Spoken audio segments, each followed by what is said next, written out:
গল্পের শুরুতে আমরা নোরা নামের একটি মেয়েকে দেখি, যে সকালে ঘুম থেকে উঠে ব্রাশ করার সময় নিজের চারপাশে কিছু অদ্ভুত অনুভব করে। বিপদ বুঝতে পেরে সে চারপাশে ভালো করে দেখতে যায়। তখন সে যা দেখে তাতে তার বুক কেঁপে ওঠে। আসলে নোরা এই মুহূর্তে সমুদ্রের কয়েক হাজার ফিট নিচে রয়েছে, যেখানে আজ পর্যন্ত সূর্যের আলো পৌঁছায়নি। সমুদ্রের এই গভীরতায় পানির চাপ এতটাই বেশি যে তা 1 সেকেন্ডেরও কম সময়ে মানুষের শরীরকে পিষে পানির সঙ্গে মিশিয়ে দিতে পারে।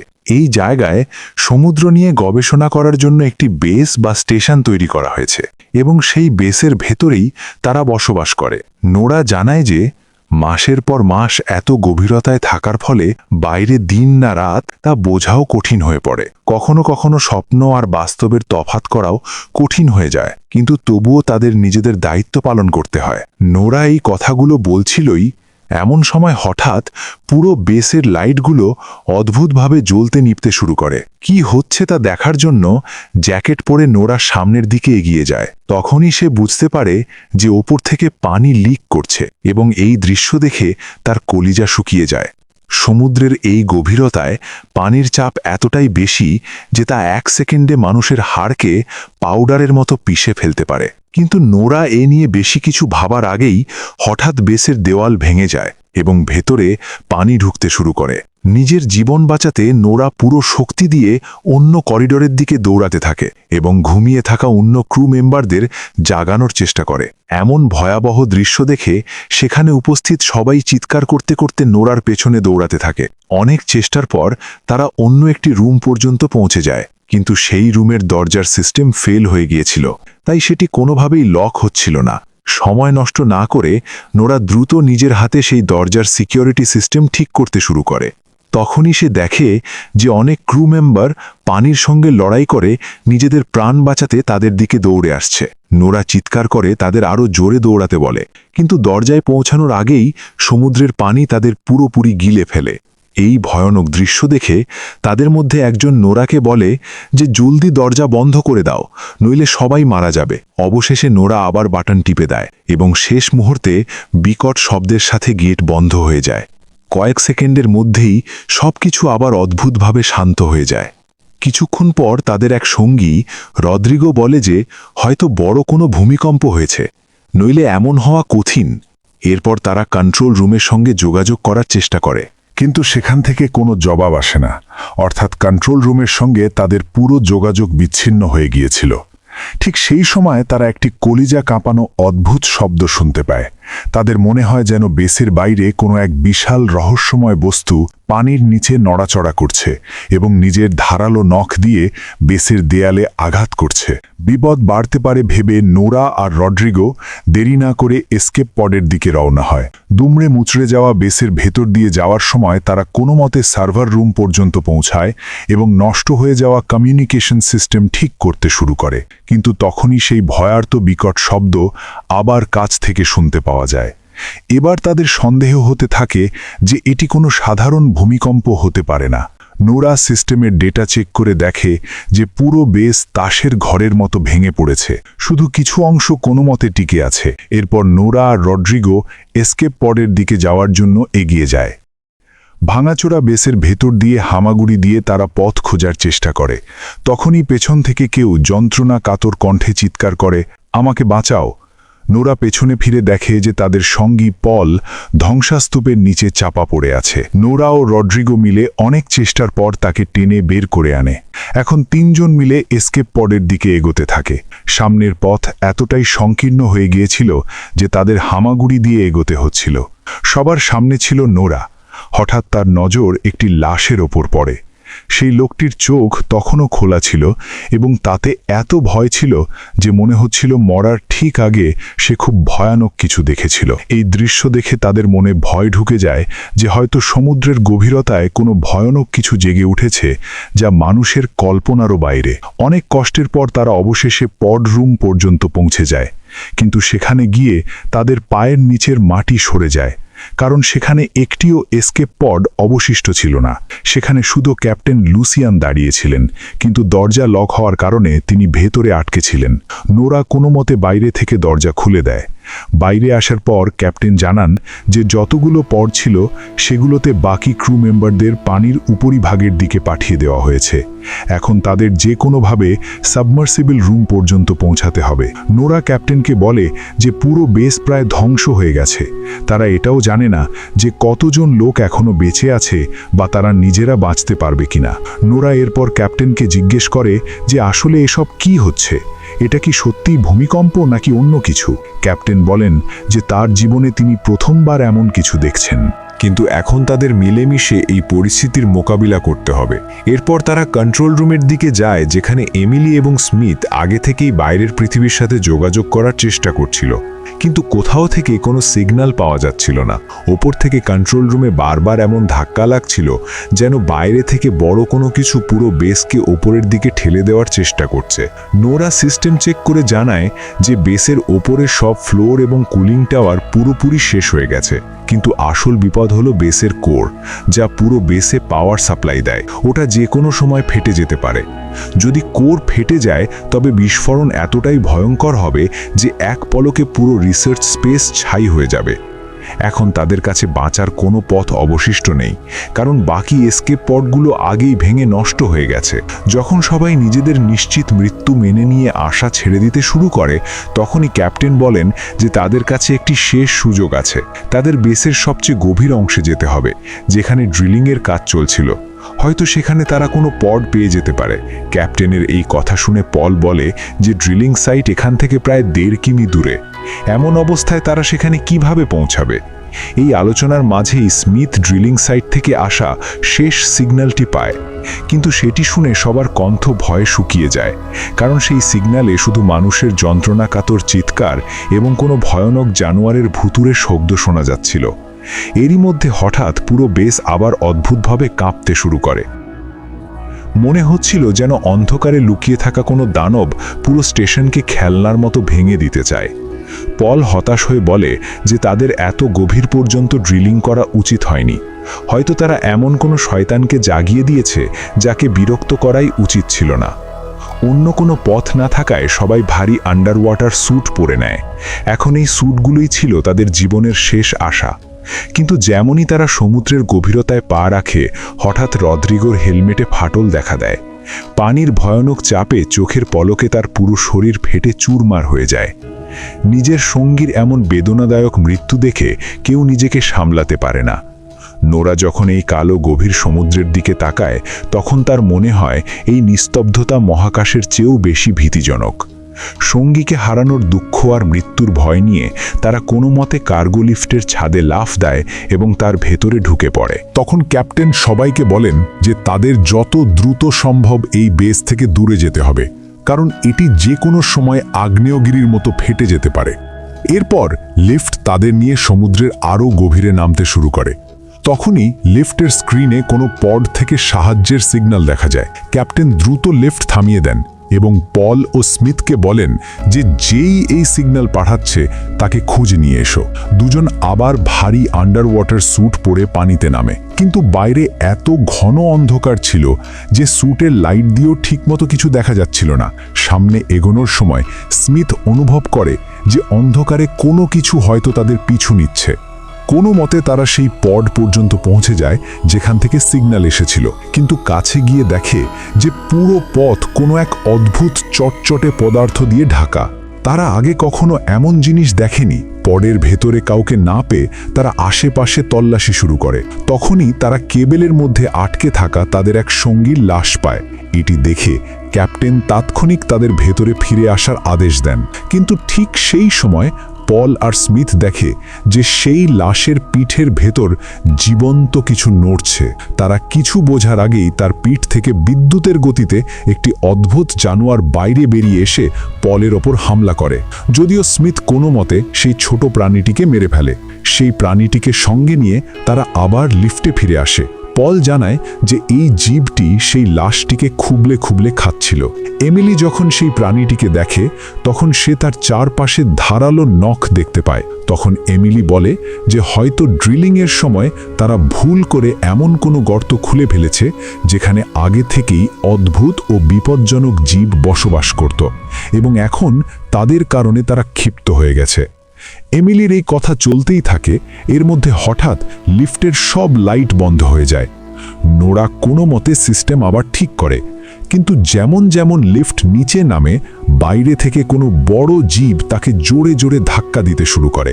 তখনই পলের নজর টেবিলের ওপর রাখা সেই ছোট প্রাণীটির ওপর পড়ে। সে ভাবতে থাকে, বাইরে কি তবে ওর মা আছে? হয়তো তারা অনেক বড় ভুল করে ফেলেছে। ভয়ানক ঝাঁকুনির মধ্যে লিফটের ভেতর সবাই পাথরের মতো চুপচাপ দাঁড়িয়ে থাকে। চারদিকে এত গভীর নিস্তব্ধতা ছিল যে তারা নিজেদের হৃৎস্পন্দন পর্যন্ত পরিষ্কার শুনতে পাচ্ছিল। সেই সময় ক্যাপ্টেন যখন লিফটের ছাদের কাঁচের উপর টর্চের আলো ফেলেন, তখন হঠাৎ এক বিশালকায় প্রাণী সেই কাঁচের উপর জোরে হামলা করে, এবং সেটি দেখতে কোনো দানবীয় মানুষের মতো ছিল। সবাই খুব ভয় পেয়ে যায়। তখনই পরের মুহূর্তে বেসের ওপরের অংশে জোরালো বিস্ফোরণ ঘটে। আলো এতটাই তীব্র ছিল যে মনে হচ্ছিল সমুদ্রের গভীরে হঠাৎ সূর্য উঠে এসেছে। এই বিস্ফোরণের ধাক্কায় লিফটের মোটা কেবলগুলো ছিঁড়ে যায় এবং লিফট দ্রুত নিচে পড়তে শুরু করে। তাই সবাই দ্রুত নিজেদের হেলমেট পরে নেয়। লিফট সমুদ্রের তলদেশে আছাড় খাওয়ার আগেই তারা বাইরে লাফ দেয়। কিন্তু বিস্ফোরণের কারণে ওপর থেকে ব্রিজের ভারী লোহার টুকরো এবং ধ্বংসাবশেষ বৃষ্টির মতো পড়তে শুরু করে। নিজের প্রাণ বাঁচাতে সবাই একে অপরকে সামলে কোনো মতে দৌড়ে ড্রিলিং চেম্বারের দরজা পর্যন্ত পৌঁছায়। চারদিকে গভীর অন্ধকার ছিল এবং সেই অন্ধকারে কিছু অদ্ভুত ছায়া দেখা যাচ্ছিল। ওদিকে ড্রিলিং চেম্বারের দরজাও জ্যাম হয়ে গিয়েছিল। অনেক চেষ্টার পর তারা কোনো মতে তার ভেতরে ঢুকে পড়ে। তখনই ওপর থেকে আবার একটি ভুতুড়ে শব্দ শোনা যায়। ক্যাপ্টেন সবাইকে বুঝিয়ে বলেন যে হয়তো এটি ওপর থেকে বেসের ভেঙে পড়া অংশ পড়ার শব্দ। এরপর তারা সেই সুড়ঙ্গের মতো চেম্বারের ভেতর ধীরে ধীরে এগোতে থাকে। যেমন যেমন তারা এগোচ্ছিল, পথ আরও সরু হয়ে আসছিল। এক জায়গায় পৌঁছে তারা বুঝতে পারে যে সামনের পথ ধ্বংসাস্তূপের কারণে পুরোপুরি বন্ধ হয়ে গেছে। তখন নোরা সাহস করে বলে যে সে পানির নিচ দিয়ে সাঁতরে অন্য পাশে যাবে। সে নিজের হেলমেট ঠিক মতো পরে পানিতে ডুব দেয় এবং সাঁতরে অন্য পাশে পৌঁছে যায়। সেখানে পৌঁছে সে বাকি সবাইকে আসার ইশারা করে। একে একে সবাই অন্য পাশে পৌঁছে যায়, কিন্তু সবার শেষে পল থেকে যায়। তখনই পল অনুভব করে যে পেছনের অন্ধকার পানিতে কেউ আছে। যেমনই সে পেছনে ফিরে তাকায়, একটি অদ্ভুত প্রাণী পানির ভেতর মিলিয়ে যায়। ক্যাপ্টেন তাকে বারবার ডাকেন, কিন্তু পলের দিক থেকে কোনো সাড়া আসে না। বাধ্য হয়ে সবাই পলের স্যুটের সাথে যুক্ত কেবল ধরে জোরে টানতে থাকে। কিছুক্ষণ পর পল তাদের কাছে ফিরে আসে এবং সবাই স্বস্তির নিঃশ্বাস ফেলে। কিন্তু পরের মুহূর্তেই পলের কেবল কোনো অদৃশ্য শক্তি অন্য পাশ থেকে জোরে টেনে নেয়। ভয় পল চিৎকার করতে থাকে। বাকি সবাই ঘাবড়ে গিয়ে কেবল কাটার চেষ্টা করে, কিন্তু ততক্ষণে অনেক দেরি হয়ে গিয়েছিল। পলক ঝপকতে পলের শরীরের একটি অংশ আলাদা হয়ে যায়। হঠাৎ পলের হেলমেটে রক্ত ভরে যায় এবং সেখানেই তার বেদনাদায়ক মৃত্যু হয়। এটি দেখে বাকিরা ভয়ে আর আতঙ্কে নিজেদের প্রাণ বাঁচাতে সেখান থেকে পালাতে থাকে। কিছুক্ষণ পর ক্যাপ্টেন আবার রেডিওর মাধ্যমে ওপরের পৃথিবীর সাথে যোগাযোগ করার চেষ্টা করেন, কিন্তু সেখান থেকে কোনো জবাব আসে না। পলের মৃত্যুর পর সবাই পুরোপুরি ভেঙে পড়ে। একে একে তাদের সঙ্গীরা কোনো এক অদৃশ্য শক্তির হাতে মারা যাচ্ছিল। তখনই তারা একটি কন্ট্রোল রুমে দাঁড়ায়, যেখান থেকে বাইরের ভীতিজনক দৃশ্য পরিষ্কার দেখা যাচ্ছিল। তাদের বেস স্টেশনের ড্রিলিং মেশিন এতটাই বাজেভাবে দুমড়ে মুচড়ে পড়েছিল যেন কেউ তাকে খেলনার মতো ভেঙে ফেলেছে। স্মিথ অবাক হয়ে বলে যে ৬,০০০ টন ওজনের ড্রিলিং মেশিনের এভাবে ধ্বংস হওয়া কি সত্যিই সম্ভব?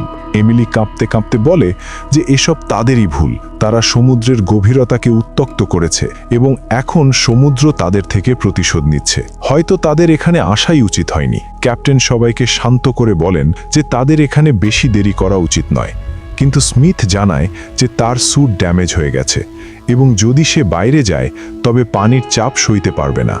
তাই সে বাকি সবাইকে বলে দেয় তাকে ছেড়ে এগিয়ে যেতে।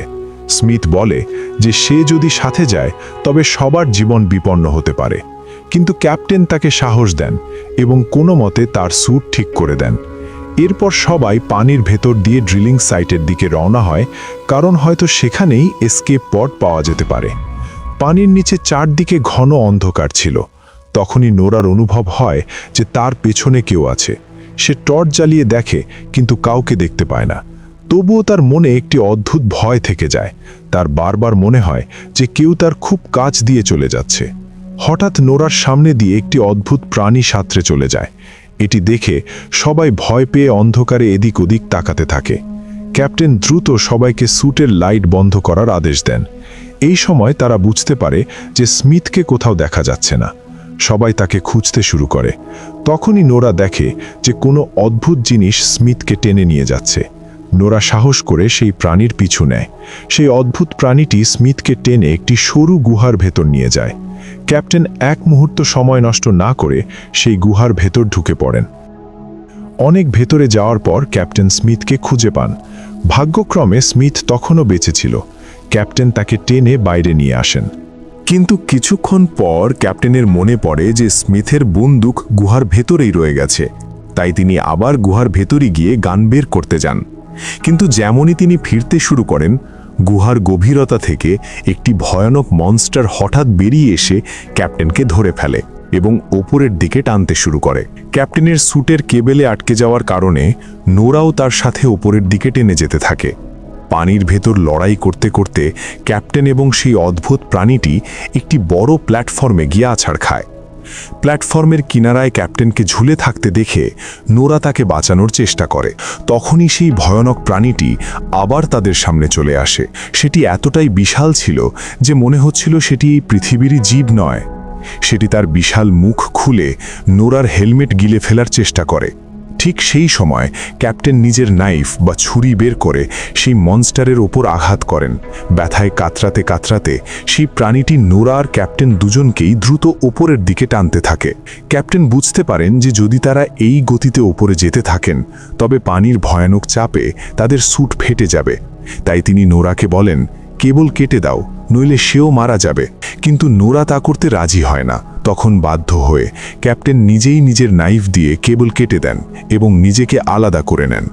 নোরা আলাদা হতেই পরের মুহূর্তে এক ভয়ানক বিস্ফোরণে ক্যাপ্টেনের মৃত্যু হয়। সেই বিস্ফোরণে তার স্যুট ও শরীর পানিতে মিশে যায়। সেই বিস্ফোরণের ধাক্কায় নোরা নিচে সমুদ্রের তলদেশে বেসের একটি পরিত্যক্ত অংশে গিয়ে পড়ে। সেই জায়গাটি পুরোপুরি জনমানবহীন ও নিস্তব্ধ ছিল। কোনো মতে ভেতরে গিয়ে নোরা মানসিকভাবে ভেঙে পড়ে, কারণ সে জানত না স্মিথ আর এমিলি বেঁচে আছে কিনা। সে রেডিও দিয়ে পাগলের মতো এমিলি আর স্মিথের সাথে যোগাযোগ করার চেষ্টা করতে থাকে, কিন্তু কোনো জবাব পায় না। এরপর নোরা উপরে পড়ে থাকা কিছু সরঞ্জাম দিয়ে একটি পুরনো স্যুট কোনো মতে ঠিক করে নেয় এবং সেটি পরে আবারও পানিতে নামে, যাতে এমিলি আর স্মিথকে খুঁজতে পারে। তখনই রেডিওতে এমিলির গলা শোনা যায়। সেই সময় নোরা দূরে অন্ধকারে এমিলির স্যুটের লাইট জ্বলতে দেখে ফেলে। অনেক কষ্টে সেখানে পৌঁছানোর পর নোরা দেখে যে এমিলি স্মিথকে টেনে নিয়ে যাচ্ছে, কারণ স্মিথ খুব বাজেভাবে আহত হয়েছিল। নোরা এমিলিকে শান্ত করে এবং দুজনে মিলে স্মিথকে টেনে সেই গভীর অন্ধকারের দিকে এগোতে থাকে। চারদিকের পরিবেশ ছিল খুব ভীতিজনক। প্রতি মুহূর্তে মনে হচ্ছিল যেন কোনো ভয়ানক ছায়া লুকিয়ে তাদের দেখছে। অনেক সঙ্গীকে হারানোর পর অবশেষে তারা ড্রিলিং সাইট পর্যন্ত পৌঁছে যায়, কিন্তু সেখানে পৌঁছে খুশি হওয়ার বদলে তারা আরও বেশি ঘাবড়ে যায়, কারণ ড্রিলিং সাইটের মেইন গেট পর্যন্ত পৌঁছানোর জন্য মাঝে একটি পুলের মতো রাস্তা পার হতে হয়। আর সেই পুরো পুলে হাজার হাজার বিপজ্জনক প্রাণী গভীর ঘুমে আচ্ছন্ন ছিল। যদি তাদের মেইন গেট পর্যন্ত পৌঁছাতে হয় তবে এই প্রাণীদের একেবারে কাছ দিয়ে যেতে হবে, এবং যদি তাদের মধ্যে একটিও জেগে যায় তবে মুহূর্তের মধ্যে হাজার হাজার জানোয়ার তাদের ছিঁড়ে খেয়ে ফেলবে। অন্য কোনো পথ না থাকায় তারা ধীরে ধীরে এগোতে থাকে। কিন্তু দুর্ভাগ্যবশত একটি প্রাণী হঠাৎ জেগে যায় এবং নোরার ওপর হামলা করে। নোরা চিৎকার করে এমিলিকে বলে যে সে যেন দ্রুত সেখান থেকে পালিয়ে যায়। সেই প্রাণীটি তার বিশাল মুখ খুলে নোরাকে গিলে ফেলার চেষ্টা করে, কিন্তু নোরা ভয় পাওয়ার বদলে সাহস দেখায় এবং নিজের গান দিয়ে সেই প্রাণীর পেটের ভেতরে গুলি করে দেয়। ব্যথায় কাতরাতে কাতরাতে সেই প্রাণীটি সেখানেই মারা যায়। এরপর নোরা তার শরীর চিরে কোনো মতে বাইরে বেরিয়ে আসে, কিন্তু ততক্ষণে চারপাশের বাকি সব মনস্টার জাগতে শুরু করে। এটি দেখে নোরা নিজের গান রিলোড করতেই যাচ্ছিল।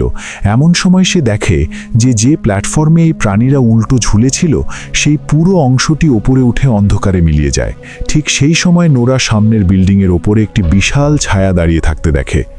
যখন সে সেই ছায়ার উপর গুলি করার জন্য মনোযোগ দিয়ে দেখে তখন তার হৃৎস্পন্দন প্রায় বন্ধ হয়ে যায়। তার সামনে একটি দানবীয় সামুদ্রিক রাক্ষস দাঁড়িয়েছিল। সেটি এতটাই বিশাল ছিল যে তার সামনে 50 তলা বিল্ডিংও খেলনার মতো লাগছিল। নিজের প্রাণ বাঁচাতে নোরা পুরো শক্তি দিয়ে মেইন গেটের দিকে দৌড়াতে থাকে। সেই বিশাল মনস্টার নিজের পা দিয়ে পুলে এত জোরে আঘাত করে যে মনে হয় পানির নিচে কোনো পরমাণু বোমা ফেটেছে। সেই বিস্ফোরণের ধাক্কায় নোরা দূরে গিয়ে পড়ে এবং অজ্ঞান হয়ে যায়। পরের মুহূর্তে এমিলি নোরাকে টেনে মেন গেটের ভেতরে নিয়ে আসে এবং দ্রুত দরজা বন্ধ করে দেয়। স্মিথ, নোরা আর এমিলি কোনো মতে ভেতরে এলেও বিপদ এখনো কাটেনি। তখন সেই বিশাল মনস্টার পুরো ড্রিলিং সাইড বিল্ডিংকে মাটি থেকে উপড়ে ফেলার চেষ্টা করতে থাকে। কোনো মতে তারা এগোতে এগোতে পড রুম পর্যন্ত পৌঁছে যায়। সেখানে মোট 3টি পড ছিল। নোরা দ্রুত চেক করে এবং জানতে পারে যে তাদের মধ্যে মাত্র 2টি ঠিকমতো কাজ করছে। তাই সময় নষ্ট না করে নোরা আর এমিলি প্রথমে স্মিথকে একটি সচল পডে বসিয়ে ওপরের দিকে পাঠিয়ে দেয়। এরপর নোরা এমিলিকে বলে সে যেন দ্বিতীয় পডে বসে পড়ে, কিন্তু এমিলি বুঝতে পারে যে বাকি থাকা পডটি নষ্ট। তাই সে নোরাকে একা ছেড়ে যেতে রাজি হয় না।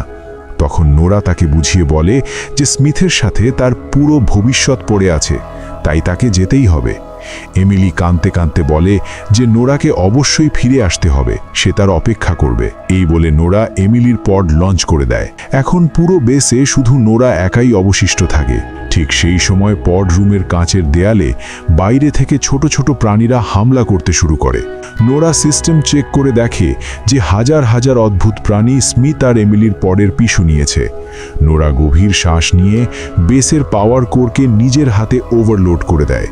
এতে পুরো বেস স্টেশনের সেলফ ডিস্ট্রাক্ট মোড চালু হয়ে যায়। কয়েক সেকেন্ডের কাউন্টডাউন শেষ হতেই সেখানে ভয়ানক বিস্ফোরণ ঘটে। এই বিস্ফোরণ এতটাই শক্তিশালী ছিল যে সেই বিশাল সামুদ্রিক মনস্টারও এর হাত থেকে বাঁচতে পারে না। তার সাথে সাথে বাকি সব প্রাণীরাও আগুনে পুড়ে শেষ হয়ে যায়।